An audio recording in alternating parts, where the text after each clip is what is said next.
আজকে আপনাদেরকে মালয়েশিয়ার রাস্তার দৃশ্য এবং রাস্তার আশেপাশের দৃশ্যগুলো দেখাবো।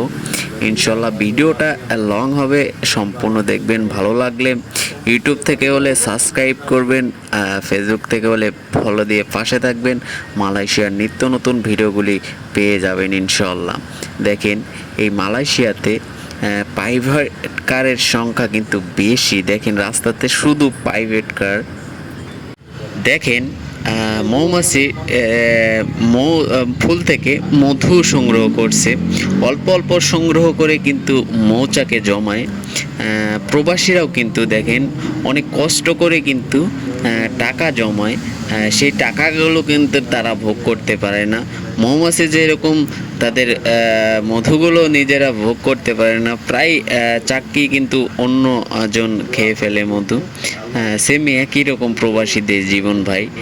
দেখেন এটা হচ্ছে ঠান্ডা চা, ঠান্ডা পানি, আইস এবং লেগার দিয়ে কিন্তু তৈরি করা। মালয়েশিয়াতে কিন্তু বেশিরভাগই ঠান্ডা খায়। আমাদের যখন অনেক গরম লাগে তখন কিন্তু এটা পান করি, অনেক ভালো লাগে। যখন গরমের ভিতরে এটা পান করি অনেক ভালো লাগে। এটা কিন্তু ঠান্ডা চা। রাস্তার আশেপাশে কিন্তু অনেক বিল্ডিং আছে। দেখেন দৃশ্যটা অনেক সুন্দর। আমরা এখানে কিন্তু আজকে ঘাস কাটলাম। আর এই রাস্তার লোকেশনটা আমি বলে দিচ্ছি। এই রাস্তার লোকেশনটা কিন্তু মালয়েশিয়া পেনাংয়ে। যারা কমতার ভিতরে আছেন, আইল্যান্ড পেনাংয়ের ভিতর আছেন, তারা কিন্তু চিনতে পারবেন এটা। ক্যাফাসিংয়ের যে মেন রোডটা আছে, জলুতংয়ের যে মেন রোডটা আছে, সেখানে কিন্তু সামনে কিন্তু জলুতন যে ফ্লাইওভার আছে, সামনে এই ফ্লাইওভার আছে।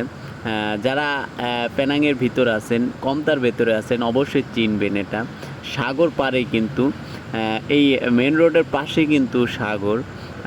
আমি অন্য একটা ভিডিওতে সাগর দেখাবো ইনশাল্লাহ।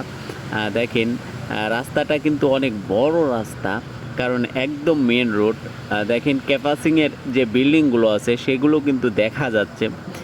এ পাশেই কিন্তু একটা ছোট পাহাড়। দেখেন দৃশ্যটা কিন্তু অনেক সুন্দর। ভালো লাগলে অবশ্যই লাইক কমেন্ট শেয়ার করবেন। এই রাস্তাটাও কিন্তু অনেক সুন্দর।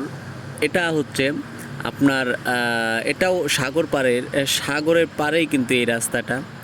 দেখেন সেই মেন রোডটাই কিন্তু আমাদের রেস্ট টাইম, তাই রেস্ট নিয়েছিলাম তখন এই ভিডিওটা করা। দেখেন আশেপাশের দৃশ্যও কিন্তু অনেক সুন্দর। সামনে হচ্ছে বুকেত দুম্বার। যারা যারা চিনেন জায়গাটা বুকেত দুম্বার, তারা অবশ্যই এই মেন রোডটা চিনবেন। দেখেন রাস্তাগুলো কিন্তু অনেক সুন্দর। এই দেশের বাসগুলো কিন্তু প্রায় সব এসি করা।